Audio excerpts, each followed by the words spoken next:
అందరికీ కూడా అలాగే ఎవరైతే నాకు ఓటు వేసిన ప్రజలకు ప్రతి ఒక్కరికి కూడా నేను ప్రత్యేక ధన్యవాదాలు తెలియజేసుకుంటున్నాను.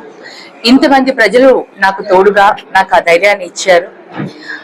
ఒక 14,518 మెజారిటీలో నేను ఓడిపోవడం జరిగింది.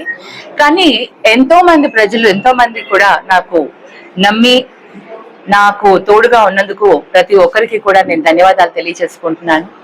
ఈరోజు క్యాడర్ అందరూ కూడా ఎవరు కూడా నిరుత్సాహపడొద్దని వాళ్ళందరికీ కూడా ధైర్యంగా ఉండమని తెలియజేస్తున్నాను. గెలుపు ఓటమిలు సహజం.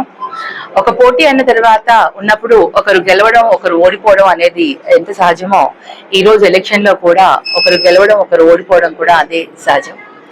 సో ఎవరు కూడా నిరుత్సాహపడకుండా ధైర్యంగా ఉండండి, ముందుకు వెళ్దాం. మళ్ళీ మన పార్టీ పుంజుకుంటుంది.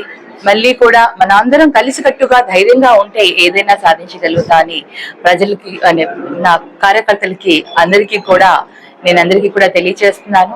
ప్రతి ఒక్కరికి కూడా అండగా ఉంటాము. అందరం కలిసికట్టుగా ముందుకు వెళ్దాం. మన అందరం కూడా కలిసిగానే ముందుకు వెళ్ళి మన విజయాన్ని ఇంకొక 5 సంవత్సరాలు మళ్ళీ 5 సంవత్సరాల తర్వాత మళ్ళీ ఎలక్షన్స్ వస్తాయి. మళ్ళీ పోరాటం తప్పదు. అప్పటికి మనం బలోపేతం ఇంకా స్ట్రాంగ్ గా ముందుకు వెళ్ళి పబ్లిక్ కి సర్వీస్ చేసి ప్రజల్లో ఎక్కడ మనం ఇదిగా ఉన్నామో తెలుసుకుందాం.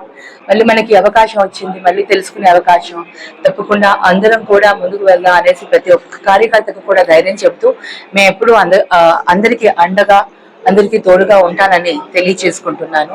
మరి ముఖ్యంగా ఈ రోజు ఎమ్మిగనూరు ప్రజలకి వాళ్ళందరికీ కూడా అందరూ కూడా నాకు చాలా శాతం వరకు ఓట్లు వేశారు కాబట్టి నేను ఈ రోజు ఆ తక్కువ మెజారిటీతోనే ఓడిపోవడం జరిగింది. సో ఓటు వేసిన ప్రతి ఒక్కరికి కూడా నా ప్రత్యేక ధన్యవాదాలు తెలియజేసుకుంటున్నాను.